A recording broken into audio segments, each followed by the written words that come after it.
Good morning, YouTube. I welcome you very kindly in another video. As always, I'm going to be waffling about motorcycles, and today I present you with a little review, not review, a test ride really, of this Honda V65 Magna. I actually reviewed this bike about 2 years ago, but the quality of sound wasn't the best, so I now try to do it once again. And this review I think will be a bit better because this is actually a ridden review, so you can actually see and hear how it handles. And so this is a 1984 Honda V65 Magna, also known as the VF 1100C. Those bikes were in manufacturing process for about 5 years, I reckon. The first one came out in 1983, and the last one, I believe, came out in 1987, or maybe 86, so actually it might be only 4 years of production span.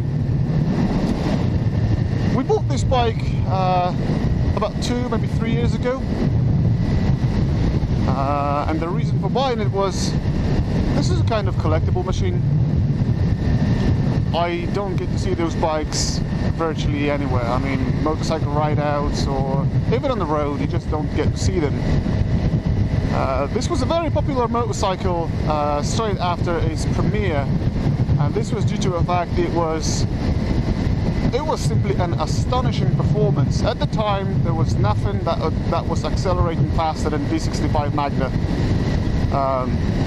When it came out, they actually measured 0 to 60 time below 4 seconds, and it was faster, sorry, not faster, quicker off the line than sports bikes. But, you know, it's 1100cc V4, obviously 4-stroke, liquid-cooled engine with 4 valves per cylinder, dual overhead camshafts, and it produces, well, some people say 120, some people say 116.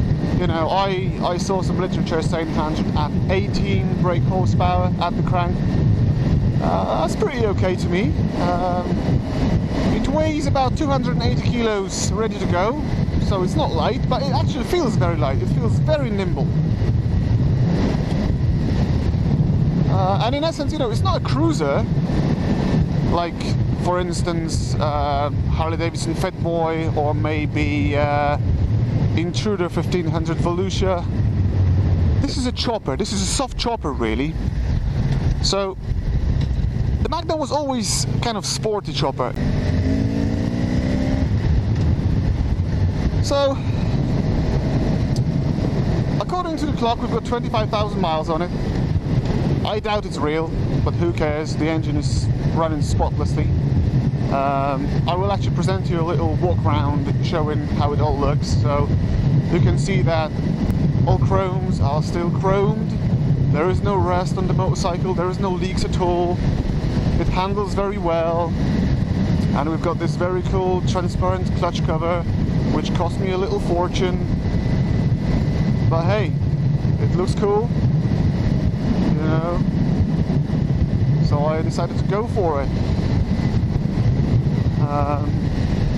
There's a lot of work we've done on the bike last year, so the valve covers, or cylinder head covers really, were polished. The clutch cover was polished and also provided with the window so you can see all moving parts. This is pretty cool.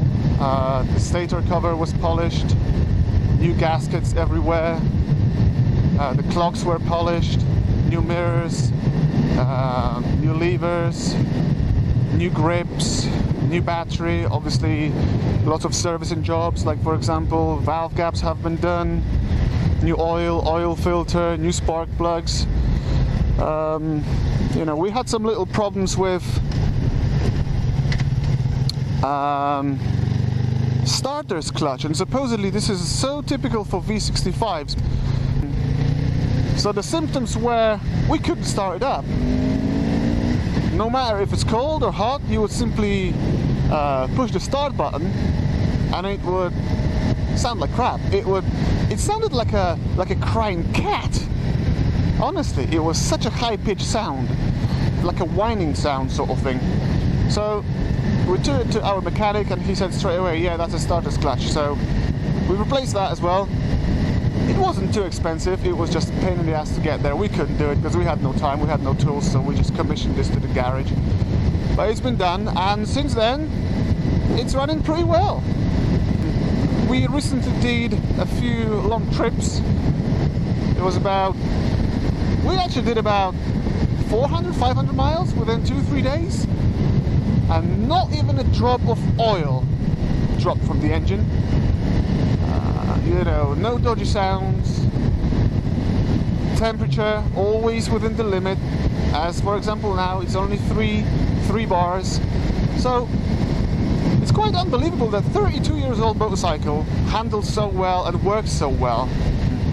Oh, by the way, we also did the brakes, because the front brake was flipping crap. So we started with replacing the hose.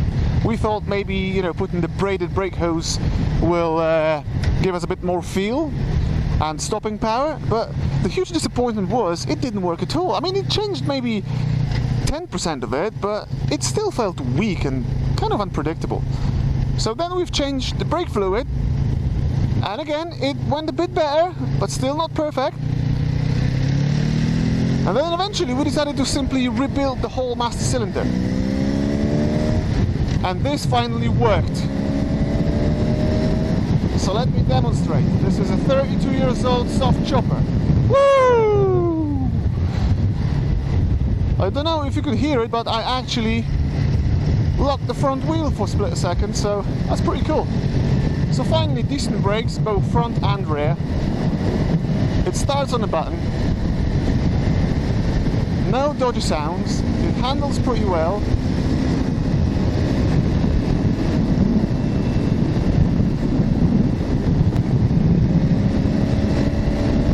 Alright, so 75 miles an hour, 80 miles an hour. Nice and easy. So we've done a lot of things. We've done the brakes, we've done the suspension, we've done the general appearance of the motorcycle by cleaning it, polishing lots of parts and making sure the all electric is working as it should. The tires are lovely, so this is why we can do all that kind of stuff. We replaced all the fluids you could possibly replace in the motorcycle. So it finally handles pretty well for what it is. It stops pretty well as well.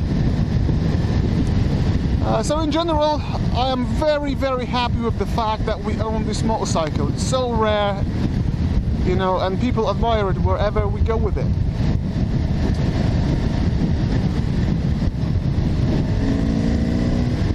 Wow, what a flexibility. So we're in the 5th now, and let's see how it does from the 5th gear.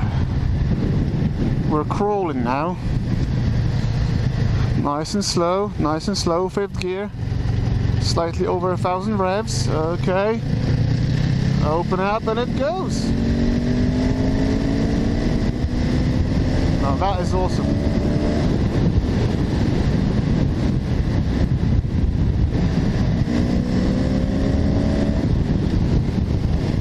Yeah, so the only problem I see with this motorcycle is the fact that certain parts to it, like for instance engine components, might not be available straight away. Because let's be honest, you can have any parts you want for any motorcycle you want.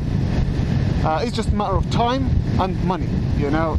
If you want to restore some old Ducati from 1970s, you will probably do it, no problem. It's just time and money.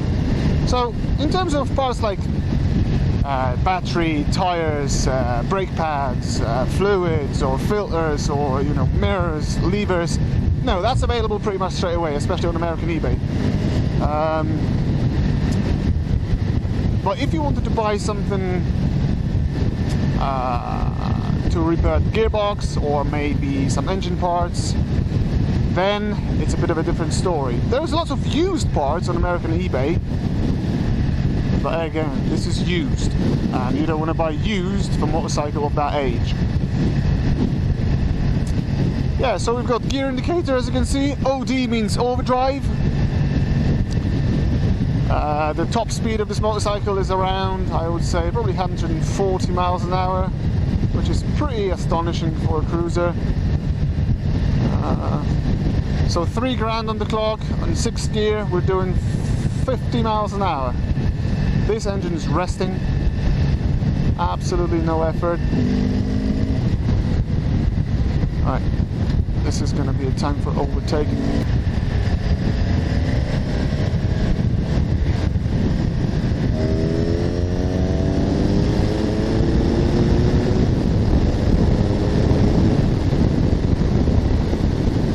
Alright, this is what I call real power. In terms of prices of V65 Magna, if you wanted to buy it, it varies. If you go for a piece of crap, then you'll buy it cheap. You could buy it for about, I don't know, £1,000 or an equivalent of $2,000 perhaps. But if you go for a lovely one like this one in original paintwork, lots of polished parts and no problems whatsoever with anything, no problems with gearbox, no leaking suspension, decent clutch, no knocking noises from the engine, well, obviously then you're gonna have to pay, because those are rare bikes and sellers want to cash in. So yeah, it could be anything, even up to, I don't know, 5 grand, but it's worth it. Okay then, so let's end this review. Let's put the Magna in the garage and let's edit the video so you guys can watch it. Thank you very much for your attention, and see you soon in the next video.